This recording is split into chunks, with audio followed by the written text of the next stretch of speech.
Buenas noches con todos, bienvenidos a este cuarto ciclo, cuarto módulo, podríamos llamarle, del curso Procedimiento Administrativo. Habíamos visto ya en los módulos anteriores respecto de la fase de principios del procedimiento, después cursamos para vernos cómo se inician los procedimientos administrativos. La clase anterior empezamos ya con el primer panorama, digamos, de lo que es la fase de instrucción, que tiene que ver con cuando la administración pública ya conoce de una petición administrativa, si el procedimiento fuese iniciado a petición de parte interesada, ¿no es cierto?, en el caso.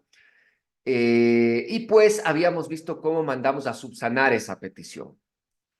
En esta circunstancia en la que nos encontramos, y entendiendo que con los ejercicios realizados, la persona interesada del caso que estamos siguiendo ya procedió a subsanar la solicitud, procede pues entonces que se dicte, digamos, no la apertura del procedimiento, porque el procedimiento empezó con la solicitud del interesado, pero tal vez sí ya con la siguiente parte de la instrucción. La primera fue la recolección de los datos, la revisión de los datos que hizo la administración.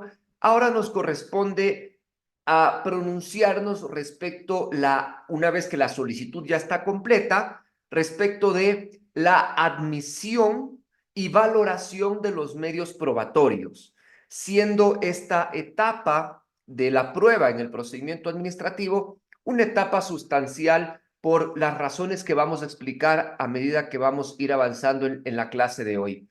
Entonces, el propósito de este capítulo es abordar la fase de admisión y valoración probatoria en el procedimiento administrativo, como tal vez la fase más importante del mismo, previo a la toma de la resolución. Bien, queridos amigos, entonces vamos a, como siempre, yo les comparto mi pantalla. He preparado un material para la clase, para que sea más dinámico, porque estos temas que son un poco complicados, pues mejor verlos con ayudas gráficas.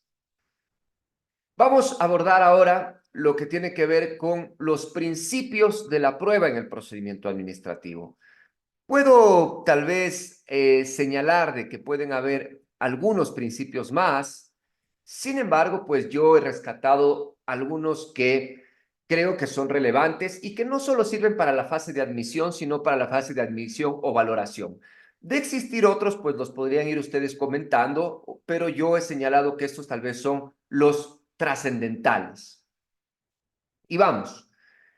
Nosotros tenemos en primer lugar el principio de materialidad.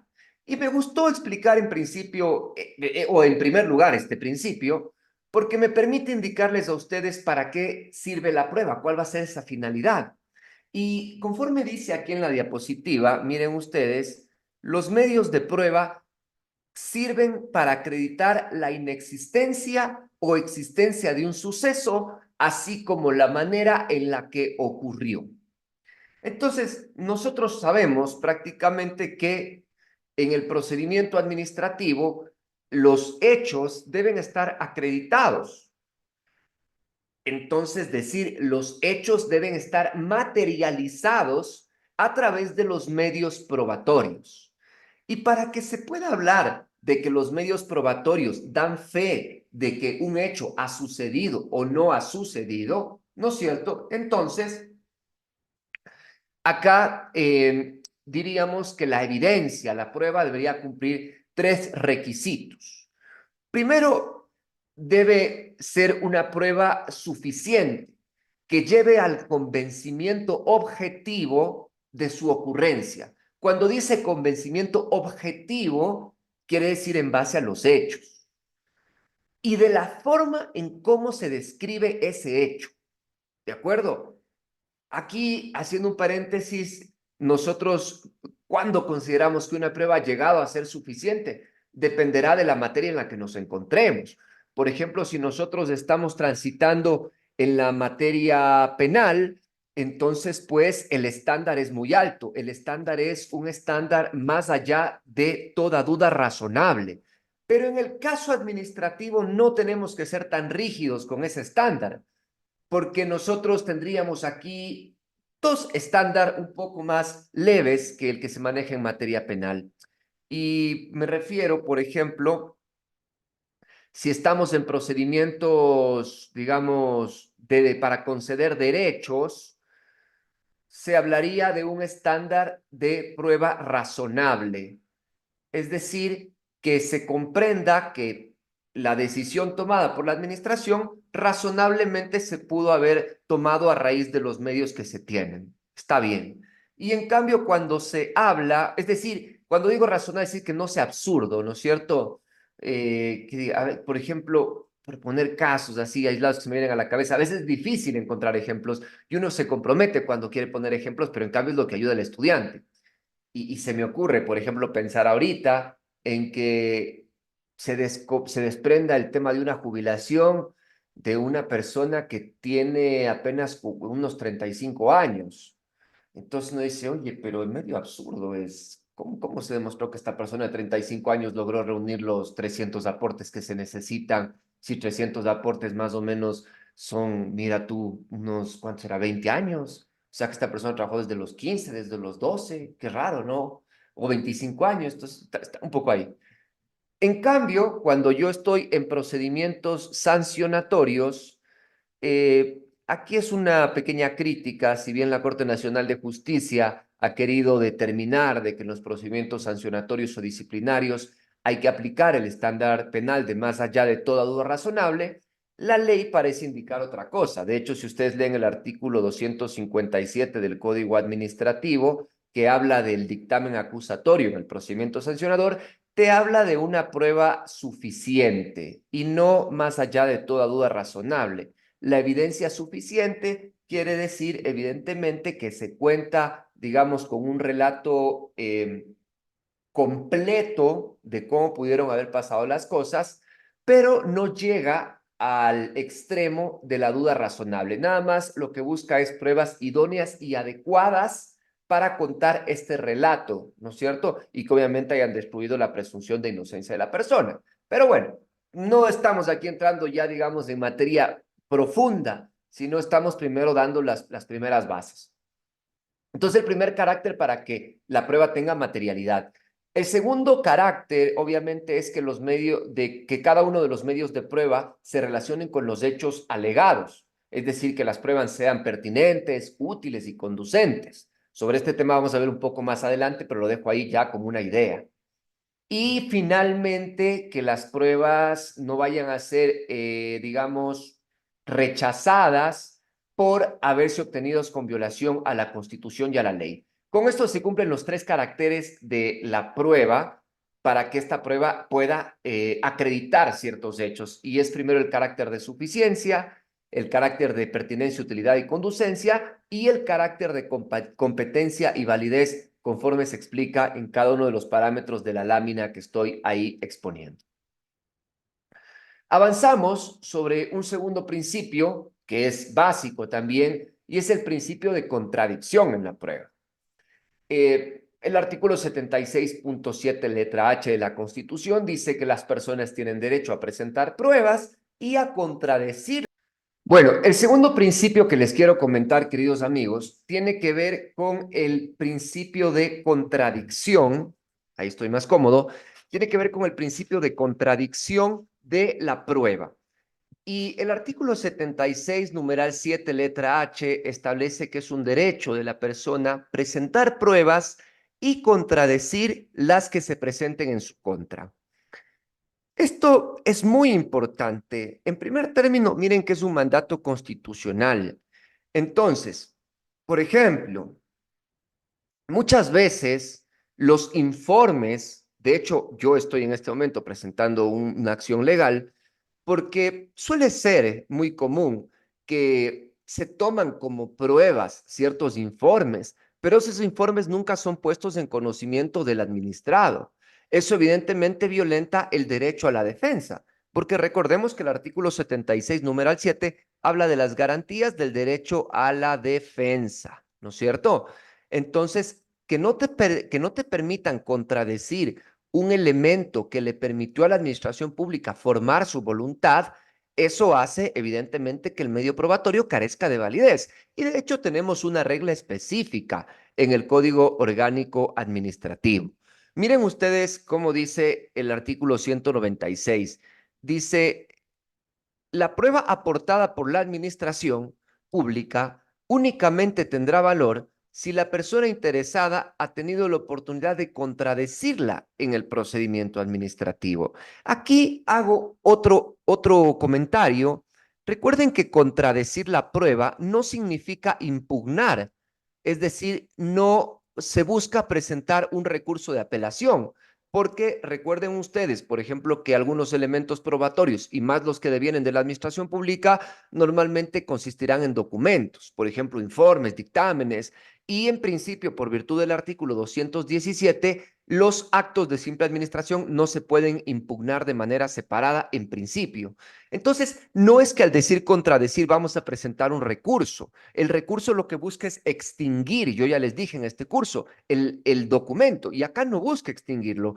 Lo que buscamos cuando lo contradecimos es desacreditarlo para que quien va a tomar la resolución final no lo tenga presente. Es decir, por ejemplo, me ponen en conocimiento un informe y yo digo, bueno, pero es que mire, ese informe está realizado tomó las muestras de otro lado de donde no era. O la persona que realizó el informe resulta que no tomó en cuenta estos documentos, estos hechos, o es impreciso por esto, o el criterio jurídico está equivocado por esta razón, el criterio técnico y muchas razones que ustedes pueden decir. Pero es hacer pronunciamientos no para presentar un recurso, sino para desvirtuar el contenido de ese documento. ¿De acuerdo?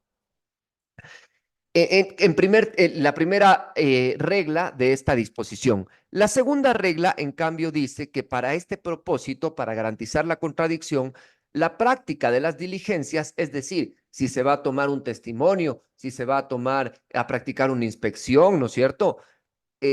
Dispuestas por la administración, será notificada a la persona interesada a fin de que ejerza su derecho a la defensa. Entonces, en dos sentidos: que la prueba aportada por la administración debe ser puesta en conocimiento de la parte interesada para que se pronuncie, pero también de que si se trata de diligencias, entonces debe notificarse para que la persona concurra. Ahora bien, ¿por qué no dice el artículo también a la inversa? Como decir, la prueba del administrado debe ser puesta en conocimiento de la administración. Bueno, porque es lógico, cuando uno presenta una petición con sus pruebas, siempre van a estar en conocimiento de la administración. Lo que busca garantizarse entonces es más bien que la administración no sea quien le oculte esta información al ciudadano, al particular. ¿De acuerdo? Bien. Un tercer principio es el de verdad material vinculado con el de oficiosidad. A ver, acá quiero establecer un tema. Verdad material versus verdad procesal. El Código Orgánico General de Procesos habla, perdón, no, ¿cómo se llama este otro? El Código Orgánico de la Función Judicial habla del principio de verdad procesal. ¿Y qué quiere decir eso? Que el juez que resuelve un juicio debe tener como cierto lo que está en el proceso. Lo que dicen los procesalistas, lo que no está en el proceso no está en el mundo, digamos. Lo que no se probó, el juez no lo puede considerar. ¿No es cierto? Entonces, se rige bajo este principio el proceso judicial. Pero el procedimiento administrativo, en cambio, se rige por un principio de verdad material, es decir, donde lo que tiene que hacer la administración es buscar lo que pasó en la realidad y no limitarse a las pruebas que adjuntó la persona. ¿De acuerdo? Aunque voy a hacer después al final de esta clase un comentario breve respecto de qué pasa con este principio en los casos de los procedimientos trilaterales, que son los procedimientos donde interviene no un administrado, sino dos. Por ejemplo, entendamos en los procedimientos de contratación pública, en los procedimientos de reclamos de seguros, etcétera, etcétera. Pero lo dejamos para no confundirnos para el final. Entonces, yo les decía que el Código Orgánico de la Función Judicial tiene una disposición expresa del principio de verdad procesal, pero el Código Orgánico Administrativo ni la Ley Orgánica de Eficiencia de Trámites Administrativos tiene un principio o tiene una disposición que dice acá se rige el principio de verdad material, a pesar de que está respaldado por toda la doctrina. Pero hay ciertas disposiciones normativas en el COA que permiten determinar que en efecto hay un principio de verdad material. Y podrían ser, por ejemplo, las siguientes. Primero, si ustedes leen el artículo 99 del Código Administrativo, ahí dice que, por ejemplo, uno de los elementos de validez del acto es la voluntad. Y esta voluntad del acto administrativo debe responder ¿a qué? A que yo les he explicado, y bueno, esto lo expliqué en el curso de Fundamentos del Derecho Administrativo, que es el anterior a este, que el elemento de la voluntad del acto administrativo engloba lo que es la causa y la finalidad. Y la causa, que es a lo que me estoy refiriendo, son los motivos que dan lugar al dictado de la decisión. Y los motivos es la verificación de los presupuestos de hecho que la norma requiere en la realidad. Lo explico. Por ejemplo, la norma requiere que para entregarte un título profesional de médico hayas cursado por la facultad, te hayas graduado de la facultad y además hayas cursado un año de práctica rural, por ejemplo. Entonces, la causa, es decir, los motivos que me van a dar lugar a la expedición de este diploma de médico, es que en la realidad hayas cumplido estos requisitos. Entonces, la voluntad de la administración pública, es decir, verificamos que cumplió requisitos y como resultado tiene el acto administrativo que corresponde. Entonces, es una primera mirada a que la voluntad de la administración pública no puede, de cierta manera, corresponder con inventos, ficciones o presunciones que haga el servidor público, sino con hechos que en realidad se han verificado en la vida real. Esto, por ejemplo, lo puedo conectar a la vez si ustedes se fijan que, salvo en la materia penal, en las otras materias judiciales, entiéndase civil, laboral, mercantil, y de hecho en la materia contencioso-administrativa tampoco existe el recurso extraordinario de revisión. Solo existe en materia penal y dentro del procedimiento administrativo. Y en el procedimiento administrativo, una de sus causales es el error de hecho. Es decir, que tanto es la prevalencia o la importancia del principio de verdad material, que si la administración pública tomó una decisión a base de una realidad falseada o equivocada, entonces hay un mecanismo que es el recurso de revisión para corregir esos errores de hecho, para que la administración pública dicte resoluciones solo a base de lo que realmente pasó. ¿De acuerdo? Entonces, eso es otra disposición que da cuenta del principio de verdad material.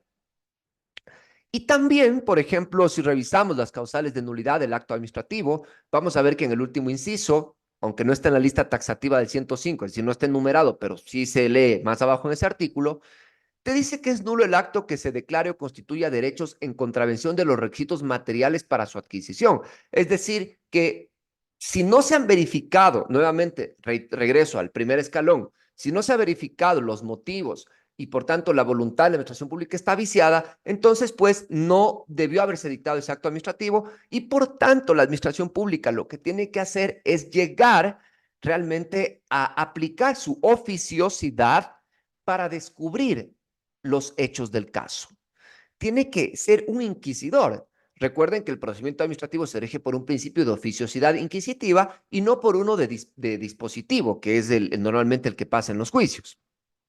Ahora bien, por ejemplo, refiriéndonos a la prueba, miren cómo el artículo 198 del Código Administrativo establece lo siguiente. Dice, las administraciones públicas podrán disponer la práctica de prueba que juzguen necesaria para el esclarecimiento de los hechos controvertidos. Es decir, en este punto, y como vamos a ver más adelante, la administración pública no se va a conformar, digamos, si es que obviamente tiene dudas razonables, con la información que haya entregado la persona.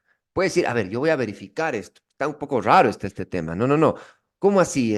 A ver, por ejemplo, en un procedimiento, digamos, hasta de contratación pública, ¿qué suelen hacer las comisiones técnicas? Verifican. Oye, verifica que lo que diga en este certificado es correcto. Llámale a la institución privada con quien dice que hizo el contrato a ver si es verdad que hizo este contrato, ¿no es cierto? Entonces, la administración pública tiene que ver la realidad.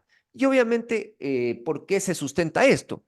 Porque nuevamente, manejo del interés general, corresponde que lo hagamos no a base, digamos, en un proceso judicial. Yo te podría decir, a ver, es que claro, si es que la una defensa es más astuta que la otra, bueno, pues hará establecer su verdad. ¿Qué tal que el uno demuestra que sí le ha pagado la deuda al otro y el otro no logra desmentir eso?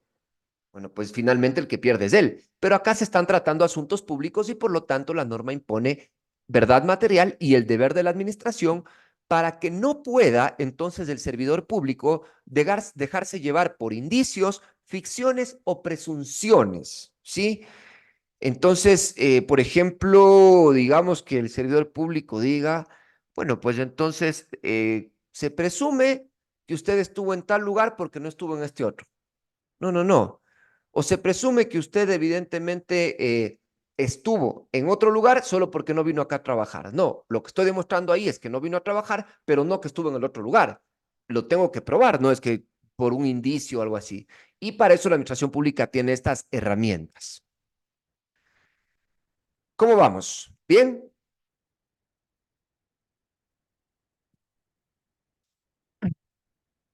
Un, un principio que se relaciona también con el anterior y con el de celeridad procesal o procedimental, como ustedes le quieran decir, es también este principio de veracidad. Y entonces, en el anterior habíamos dicho, ¿verdad?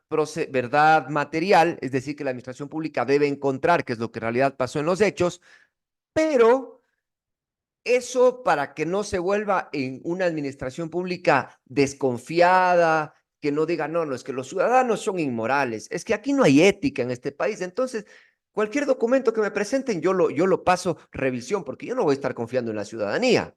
No, no, no. Recuerden ustedes que un principio general del derecho, y no solo del derecho administrativo, es el principio de buena fe. Y justamente por eso, la ley de trámites administrativos en el artículo 3.9 establece la presunción de veracidad. Y entonces dice acá, salvo prueba en contrario, entonces esto es importante y lo voy a señalar.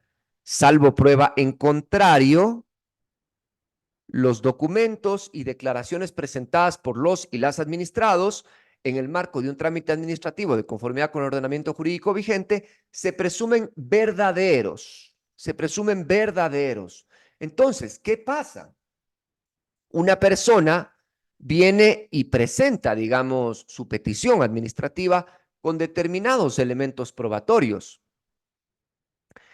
Y la administración pública, digamos, no podrá, digamos, señalar que estos documentos no corresponden a la verdad, ¿no es cierto? Si es que ella no practicó una prueba para desmentir lo que decía ese documento. Otra cosa distinta es que en la fase de admisión ella pueda digamos, excluirlo por ser impertinente, inútil, inconducente, es otra cosa. Pero si la prueba fue admitida, entonces se entiende que reunía los requisitos primarios para ser valorada. Y si es que la administración pública, digamos, no podría decir la administración pública una vez que admite la prueba, decir, no, es que aquí evidentemente hay falta de prueba, si es que ya no practicó una prueba, que evidentemente tenga mayor credibilidad sobre ese hecho. Y acá también hay que tener en cuenta algo importante, miren, esta disposición, pero también recuerden que en el capítulo anterior veíamos sobre la subsanación y de hecho, cuando analizamos el tema de la subsanación, nosotros vemos que evidentemente es un deber de la administración pública, ¿no es cierto? Revisar en principio que se vaya a poder llegar a tener una respuesta definitiva y no una inhibitoria. Y entonces, recuerden también que la subsanación era una obligación de la administración pública. Por ejemplo, si la administración pública no mandó a subsanar de que, oye, te falta este requisito, entonces, pues obviamente, después no podrá decir, no lo presentaste, porque era la obligación de la administración pública mandar a subsanar. O en todo caso, mandar a subsanar antes de la resolución, como ya hemos dicho. Acá es una diferencia, ¿no? Con el proceso judicial, porque digamos, el juez te podrá, en materia de prueba, te podrá mandar a subsanar a decirte, por ejemplo, me imagino, te podrá decir, vea, usted está diciendo que está adjuntando esto, pero no adjunta. ¿Va a adjuntar o no? ya, porque ya anunció. Pero el juez no te va a poder decir, ah, vea, usted le quiere demandar a su ex patrono para cobrar los haberes, pero no estás juntando el contrato de trabajo, verá, y ni siquiera dice nada en la demanda. No, pues el juez no te va a decir eso. Pero en cambio, en el procedimiento administrativo, el juez sí te va a decir, ah, usted quiere cobrar su jubilación. Vea, pero no estás juntando que usted está afiliado al IES o que ya tiene los años. En la administración pública sí te van a decir eso. ¿De acuerdo? Entonces, bajo esa explicación, se podría desprender esta conclusión de que la administración pública es la que debería soportar los efectos desfavorables de la falta de actuación probatoria si es que no hubiese tenido por ciertos los hechos alegados por el interesado, lo cual evidentemente se explica de la siguiente manera, y como ya de cierta manera lo dije, ¿no? Si adjunto una prueba que pasa la fase de admisión, si la administración pública no agrega una prueba que contradiga ese hecho, entonces ese hecho deberá tenerse como cierto, porque pasó la fase de admisión, en principio. Eso es, en principio, como se debería entender esta disposición. Y obviamente se relaciona con el principio de celeridad porque implica que la administración pública no tiene que estar, digamos, poniendo en comprobación cada elemento de la persona, sino pues solamente aquellos que evidentemente revistan un carácter de duda o que haya una confirmación que realizar, pero en virtud del principio de celeridad no debería ser esta la regla general. También acá les dejo otro tema que también lo vimos en el curso de Fundamentos del Derecho Administrativo, donde hablábamos de que, por ejemplo, la administración pública no puede estar pidiendo informes y dictámenes dentro del procedimiento administrativo si no tiene autorización dentro del procedimiento para hacerlo. Entonces, para que no se dilate, sino para que sea célere el procedimiento administrativo. Y vamos llegando a la última parte de los principios, con este que me pareció importante, más que un principio, una pregunta, y de la cual se desprenderán dos principios para saber. Y yo creo que en este yo no quiero presentar una cuestión conclusiva, sino más bien una cuestión de diálogo y de debate. Y les digo por qué, cuál va a ser la oportunidad para presentar las pruebas, es decir, en qué momento se presentan las pruebas en el procedimiento administrativo. Y acá tendríamos que empezar con una pequeña crítica al Código Orgánico Administrativo, porque el Código Orgánico Administrativo, y que seguramente esto tendrá que cambiar, creo yo, cuando lo estaban construyendo, vino alguien con una visión muy procesalista y dijo, a ver, equiparemos al COGEP, pruebas en la primera presentación, que las pruebas se presenten en la primera comparecencia, dice de hecho el artículo 193, que les voy a dar lectura ahora, en la 194, perdón. Dice, la prueba será aportada por la persona interesada en su primera comparecencia al procedimiento administrativo. Esto quiere decir que si es un procedimiento que se inicia de oficio, entonces perdón, a petición de parte, tu primera comparecencia es cuando presentas la solicitud. Y si es un procedimiento que es de oficio, por ejemplo, un sancionador, tu primera comparecencia es cuando contestas al acto de inicio del procedimiento sancionador. Entonces te dice que ahí es donde debes agregar. Ahora bien, eh, tenemos dos principios en virtud del cual podemos llegar a definir si es que ese es el único momento para aportar la prueba o si es que hay otros momentos. Más allá, y dejemos por fuera lo que se llama la prueba nueva. Sino a lo que me refiero es que si podrías tú presentar más prueba, aunque no se trate necesariamente de la prueba nueva, que sería un debate interesante a discutir. Y por ejemplo, digamos, en el procedimiento judicial, no tenemos duda de que lo que opera es el principio de preclusión. Y el principio de preclusión lo que alude es que el proceso, en el caso judicial o el procedimiento, está articulado en periodos o fases y dentro de cada uno de los cuales se cumplen determinados actos, siendo ineficaces los extemporáneos. Entonces, entiéndase, por ejemplo, en una demanda judicial se dice, ok, en la fase de audiencia preliminar hay que discutir las excepciones previas y hay que hacer el anuncio probatorio. Y no puedes hacer anuncio probatorio en la audiencia de juicio. Tienes que hacerlo en la demanda y después anunciarlo oralmente en la audiencia preliminar o en la primera fase de la audiencia sumaria, si fuera de este tema. Y evidentemente está dividido así en fases. En cambio, otro principio, otra posición nos habla del principio de unidad de vista, es decir, visto todo como uno solo y no como fases, no como partes. Y entonces acá diría, el cumplimiento de los actos no se haya sometido a un orden consecutivo riguroso y hasta antes de la resolución se pueden formular peticiones, presentar pruebas y oponer defensas. Ok, en este sentido, tendríamos que contestar a esa pregunta. ¿En cuál está el procedimiento administrativo o en cuál debería estar? Y hago la crítica de que si vemos al procedimiento administrativo como algo rígido, como algo preclusivo, pues seguramente muchas cuestiones que digamos, no, es que ya no presentaste pero en la primera comparecencia, entonces te niego. No, ya no. Y no sé hasta qué punto eso puede ser concordante con la visión del procedimiento administrativo. Me gustaría dar lectura al artículo 222 del Código Administrativo que habla de los defectos en la tramitación.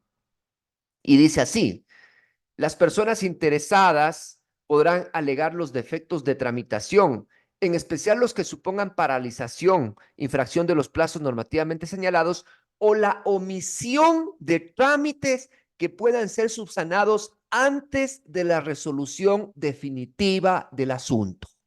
Entonces, miren acá cómo dice la norma, al parecer, parece decantarse por esta cuestión, porque dice que hasta antes de la resolución, si omitiste trámites, puedes subsanarlos.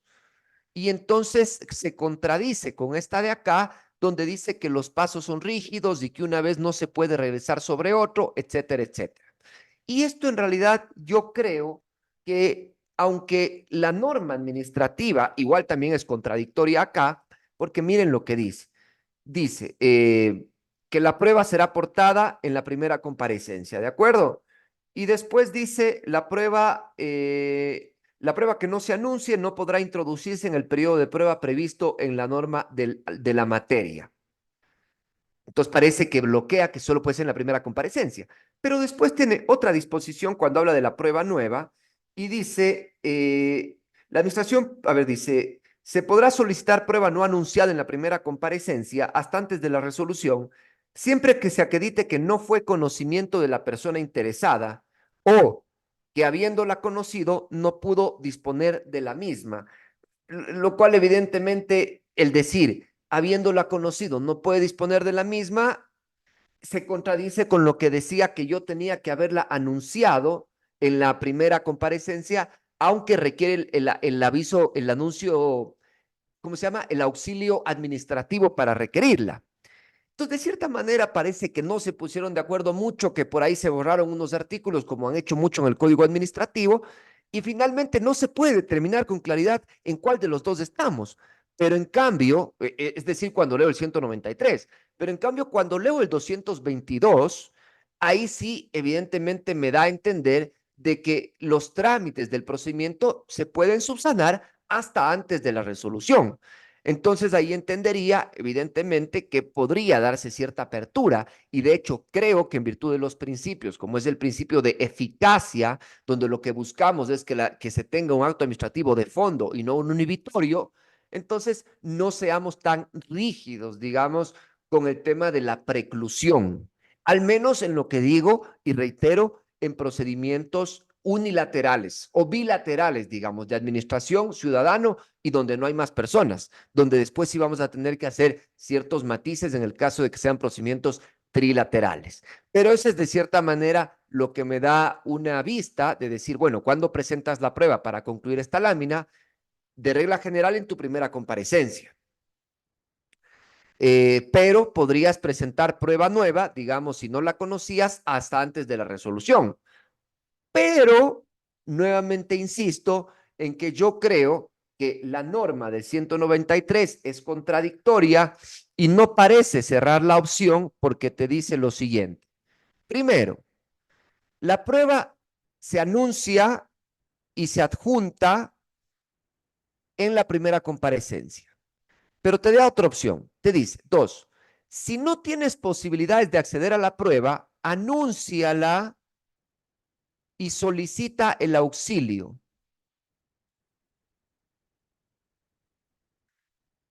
Y eso debería ser lo que hagas si es que dices, voy a usar esta prueba, pero no puedo acceder a la prueba. Ayúdeme, administración pública.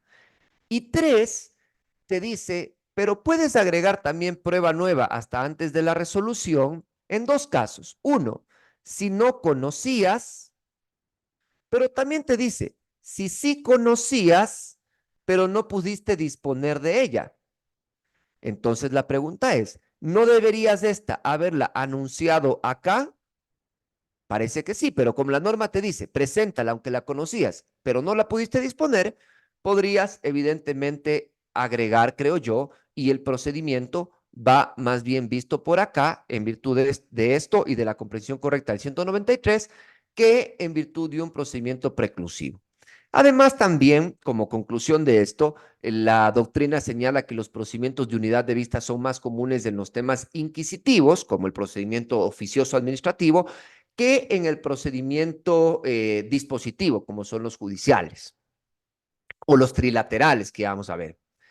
Y finalmente, una idea que no quiero que se me pase es respecto de esto. Miren cómo, de cierta manera, si concatenamos el principio de oportunidad para presentar la prueba con el principio de veracidad, eh, aquí miren lo que pasa en las demandas judiciales, lo dejo para su reflexión. En las demandas judiciales, tú tienes lo que se llama la prueba nueva o la nueva prueba, como sea que se le llame, me van a matar con esto, pero no me equivoco acá. Finalmente, semánticamente no es la discusión, pero es aquella prueba que tú presentas cuando te contestan la demanda y puedes presentar prueba sobre lo que se ha dicho en la contestación a la demanda.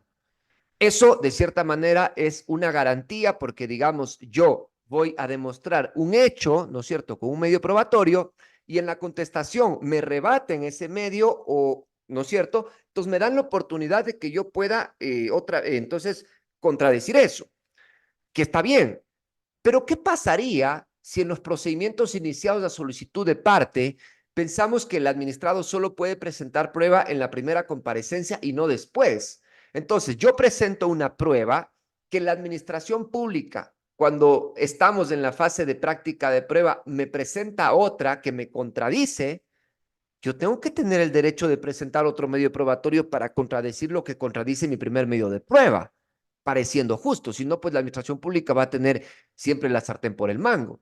Entonces, esta y otras reflexiones nos podrían llevar a concluir que debemos aplicar en nuestro procedimiento administrativo todos estos principios que he situado de valoración de la prueba para, perdón, no de valoración, sino de prueba en general, para tener un procedimiento administrativo con notas propias de lo que busca una administración pública, que es darle un trámite y darle una respuesta a los ciudadanos que comparecen a sus ventanillas.